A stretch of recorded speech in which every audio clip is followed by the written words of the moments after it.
అరబీ భాష యొక్క గ్రామరు తెలుగులో.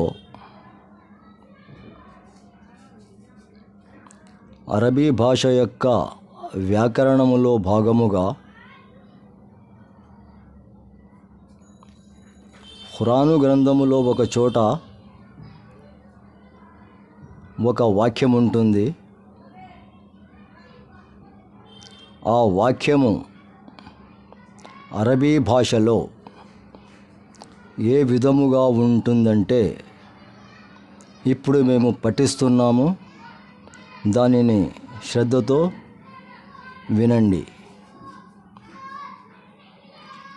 యా అయ్యుహన్ నబియ్యు ఇన్నా అహలల్నా లక అజ్వాజకల్లతి ఆతైత ఉజూరహున్న వమా మలకత్ యమీనుక మిమ్మా అఫా అల్లాహు అలైక వ బనాతి అమ్మిక వ బనాతి అమ్మాతిక వ బనాతి ఖాలిక వ బనాతి ఖాలాతికల్లతి హాజర్న మఆక వ అమ్రాతన్ ముమినతన్ ఇం వహబత్ నఫ్సహా లిన్నబియ్యి ఇన్ అరాదన్ నబియ్యు అన్ యస్తన్కిహహా ఖాలిసతల్ లక మిన్ దూనిల్ ముమినీన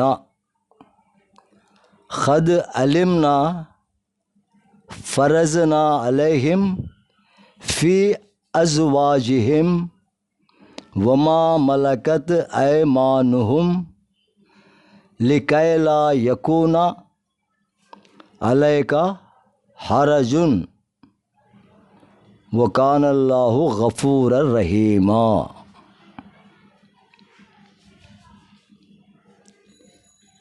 ఇంతవరకు చదివిన ఈ వాక్యములో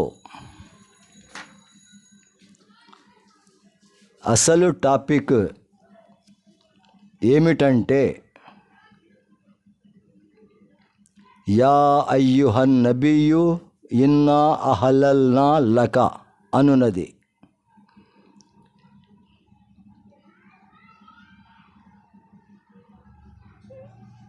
ఈ వాక్యము యొక్క అర్థము యా అయ్యుహన్ నబియ్యు అరబీ భాషలో ఎవరినైనా సంబోధించేటప్పుడు యా అయ్యుహ అని సంబోధిస్తారు. అదే పదము ఇక్కడ వాడబడినది. యా అయ్యుహ అంటే ఓ ఈ అని అర్థము. యా అయ్యుహన్ నబియ్యు అంటే ఓ వార్తాహరుడా అని అర్థము, ఓ ప్రవక్త అని అర్థము. నబియు అంటే హెచ్చరించేవాడు అని అర్థము. ఇంకా ఇవి ప్రవక్తలకే చెందిన పదాలు ఇవి, ఆ టైటిల్ ఇది. యా అయ్యుహన్ నబియు ఓ ప్రవక్త, ఇన్నా నిశ్చయముగా మేము, అహలల్నా మేము హలాలు చేశాము. అహలల్నా ఈ పదములో హలాలున్ అనున్నది రూట్ వర్డ్.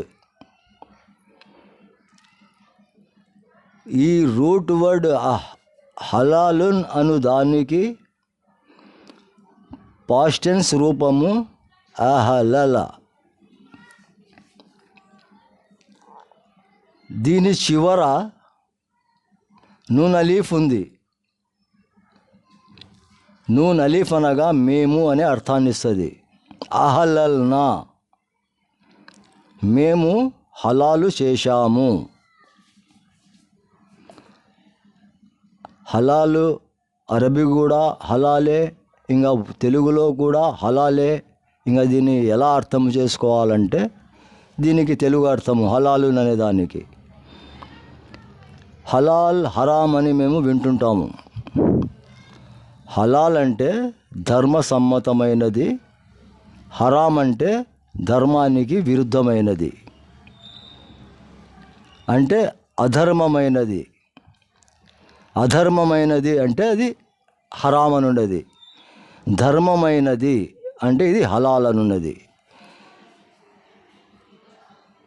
ధర్మసమ్మతము చేశాము. యా అయ్యుహన్ నబియు, ఓ ప్రవక్త, ఇన్నా నిశ్చయముగా మేము, అహలల్నా ధర్మసమ్మతము చేశాము, లక లక నీ కొరకు, లక అంటే నీ కొరకు, ఫర్ యూ.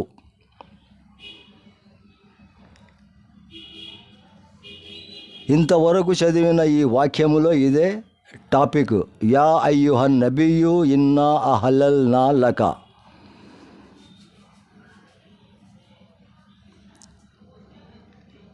దీని అర్థము, ఓ ప్రవక్త, మేము నీకు ధర్మసమ్మతము చేశాము నీ కొరకు అని దీని అర్థము. ఇప్పుడు దీని వార్తాంశం అంతా ధర్మసమ్మతము ఏమి చేసినాడు అనేది తెలియాలంటే దాని తరువాత వచ్చే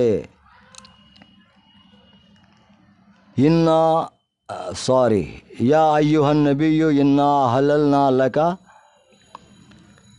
ఇది మిగతాది ఇప్పుడు చదవబోయేది వార్తా అంశము. ఇది అజ్వాజకల్లతి ఆతైత ఉజూరహున్న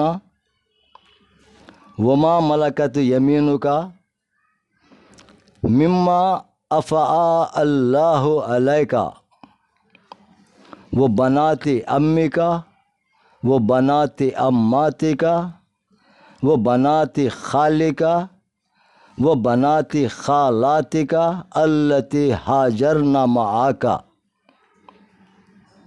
व अम्रातम मुमिनतन इन वहबत नफ्सहा लिन्नबिय्यि इन अरादन नबिय्यु अन यस्तनकिहहा खालिसतल लका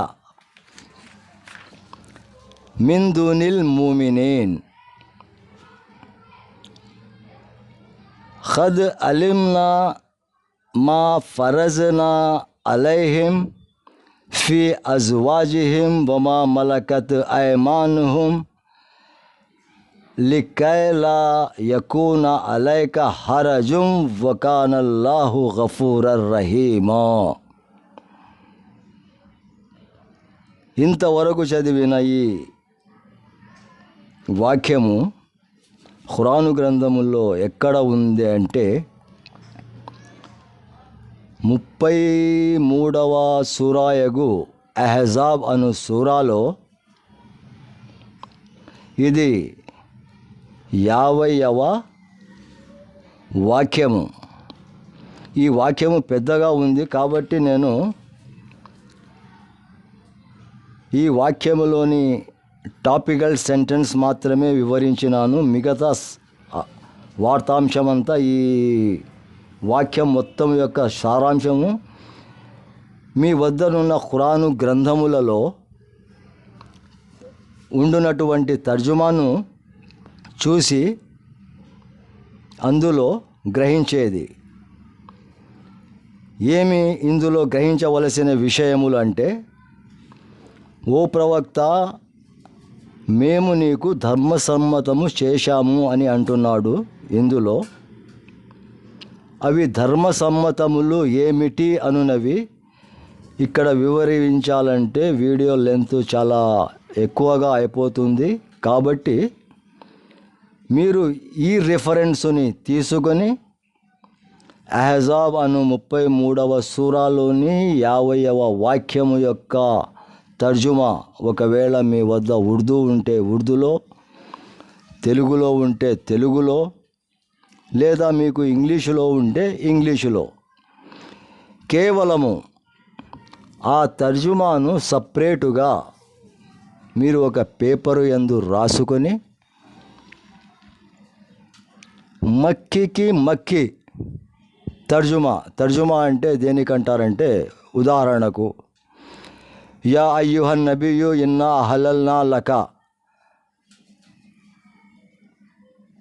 ఓ ప్రవక్త నిశ్చయముగా మేము నీ కొరకు ధర్మసమ్మతము చేశాము అనున్నది మక్కికి మక్కి తర్జుమా. ఇది ఈ విధమైనటువంటి పరిశీలన భావముతో ఈ వాక్యాన్ని మీరు శాయశక్తులా ప్రయత్నించి ఈ వాక్యం యొక్క సారాంశాన్ని గ్రహిస్తారని మేము ఈ ఖురాను తరగతులను ప్రారంభిస్తున్నాము. ఇవి చాలామంది ఖురాను చదువుతూ ఉంటారు, కానీ ఏ విషయాలు ఎక్కడ ఉంటాయి, వాటి అర్థాలు ఎక్కడ ఏ విధముగా ఉంటాయి అనేటువంటి విషయాలను పట్టించుకోక కేవలము తర్జుమాలనే చదువుకుంటూ పోతూ ఉంటారు. ఆ తర్జుమాలు ఖురానులోని అరబీ వాక్యాలకు ఇప్పుడు నేను వివరించిన విధముగా ఉన్నాయా లేదా ఎవడూ పట్టించుకోడు. లేదనుకుంటే గుడ్డిగా నమ్మేస్తుంటాం మేము, ఇందులో తర్జుమా ఉంది కదా, సరిగానే నిజంగానే ఉండొచ్చు అని. ఈ అరబీ భాష యొక్క ట్రాన్స్లేషన్ను చేసిన వారు ఈ అరబీ భాష నేర్చి వాళ్ళు చేసిలేరు తెలుగులో.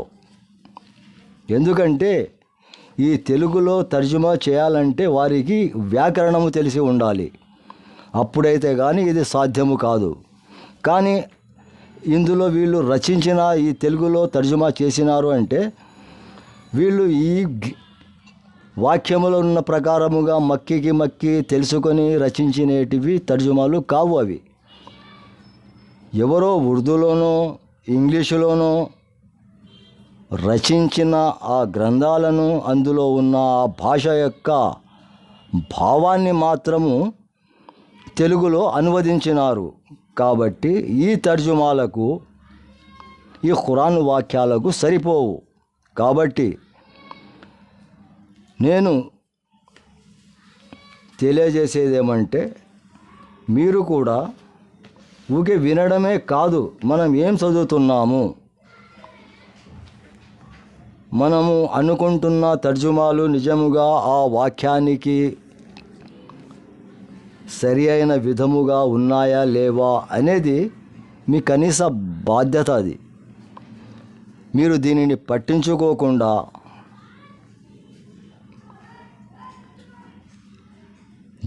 ఈ వాక్యానికి సరి అయిన విధముగా లేని తర్జుమాలను చదివి, ఈ తర్జుమాకు అసలే ట్రాన్స్లేషన్కి దీంట్లో సరి అయిన భావము లేదు, కానీ దానినే తీసుకొని ఆ వాక్యానికే మళ్ళీ తెలుగులో చదువుకొని దానికి 2 గంటల సేపు మీటింగ్లు చేస్తున్నా కానీ ఊకే గుడ్డిగా విని నమ్మి అట్టే వస్తున్నాం. కానీ ఎవ్వరు కూడా ఉపన్యాసాలు చేసేటోళ్ళు కానీ వినేటోళ్ళు కానీ లేరు. కాబట్టి నేను ఈ ఖురాను తరగతులు అనేది ఈ వ్యాకరణంలో భాగముగా ఖురానులోని ఏబిసిడీలు మాత్రమే ఇవి కూడా చాలా వరకు చాలామందికి తెలియవు ఈ వివరాలు. కాబట్టి నేను ఈ ప్రయత్నం చేస్తున్నా. కాబట్టి మా ఈ వీడియోలోను మీరు చూస్తూ ఉంటే మీకు కూడా అరబీ భాష యొక్క జ్ఞానము అలవాటు అయిపోతుంది. ఈ అరబీ భాష పెద్దగా ఏమి కాదు, రాయవచ్చు. దీన్ని మనం చదవడమే పెద్దగా ఇది గగనం అయిపోతుంది. కానీ చాలా సులువైన పద్ధతి ఇది. అరబీ భాషకు మన తెలుగు అక్షరాలు ఎలా ఉంటాయో అలా అక్షరాలు ఉన్నాయి, గుణింతాలు ఎలా ఉన్నాయో అలా గుణింతాలు ఉన్నాయి. అన్ని భాషలకు ఏ ప్రకారమైన వ్యాకరణం ఉందో అదే రకమైన వ్యాకరణము ఈ అరబీ భాషకు కూడా ఉంది. కాబట్టి మీరు ఖురాను వాక్యాల మీద తర్జుమాలనే కాదు, తర్జుమాలన్నీ సరిగ్గా ఉన్నాయి అనుకుంటుంటారు, కానీ అవి సరిగ్గా ఉండవు. అందుకోసమే నేను ఈ చెప్పే ప్రయత్నం చేస్తున్నా. ఖురాన్ యొక్క సారాంశాన్ని, దాని భావాలను మీరు కూడా తెలుసుకోవాలనే ఉద్దేశంతో ఈ వీడియో చేయడమైనది. కావున మా వీడియోలను ఫాలో అవ్వండి, ఇతరులకు కూడా షేర్ చేయండి. మేము తెలియజేసే ఈ ఖురాను గ్రంథమునకు సంబంధించిన వ్యాకరణాన్ని కూడా మేము మనకు తెలిసినంత వరకు వివరిస్తూ ఉంటాము. ఇందులో మీకు కూడా జ్ఞానము పెరుగుతుంది, అరబీ భాష సులభతరం అవుతుంది. ఇప్పుడు నేను వివరించిన ఈ వాక్యానికి మీరు చేయవలసినది, దీని ట్రాన్స్లేషన్ను తెలుగులో ఒక పేపరు మీద రాసుకొని 33వ సూరాలోని 50వ వాక్యానికి తెలుగులో ఉన్న అనువాదాన్ని మీరు పేపర్లో రాసుకొని దానికి బయటికి తీసుకొని దాన్ని పరిశీలన చేస్తే కానీ, ఇటువంటి పరిశీలన దృష్టితో మీరు ఎప్పుడైతే పరిశీలించాలని ప్రయత్నిస్తారో అప్పుడు ఇది చాలా ఈజీగా అర్థమైపోతుంది. లేదంటే ఇంతవరకు చాలామంది, ఇప్పుడు నేను కూడా చాలా ఏళ్ళు చదివిన, ఈ ప్రకారంగా పరిశోధన చేయని కారణంగా నాకు కూడా తెలియదు. కాబట్టి నేను ప్రయత్నం చేస్తున్నా, మిమ్మల్ని కూడా సలహా ఇస్తున్నా. కాబట్టి మీరు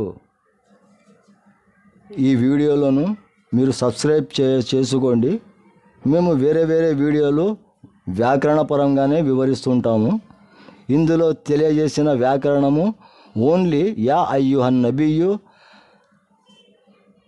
అహలల్నా లక ఇన్నా అహలల్నా లక, ఈ చిన్న వాక్యం వరకే నేను వివరించిన.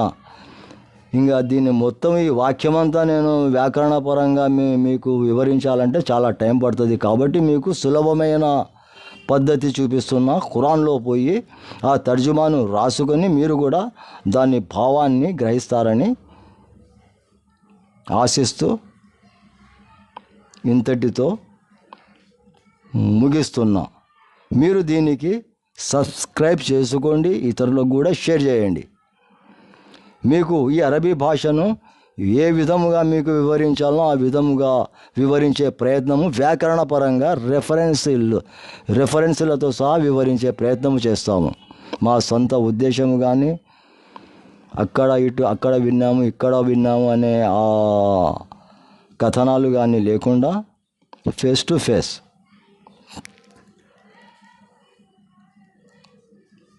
రైట్.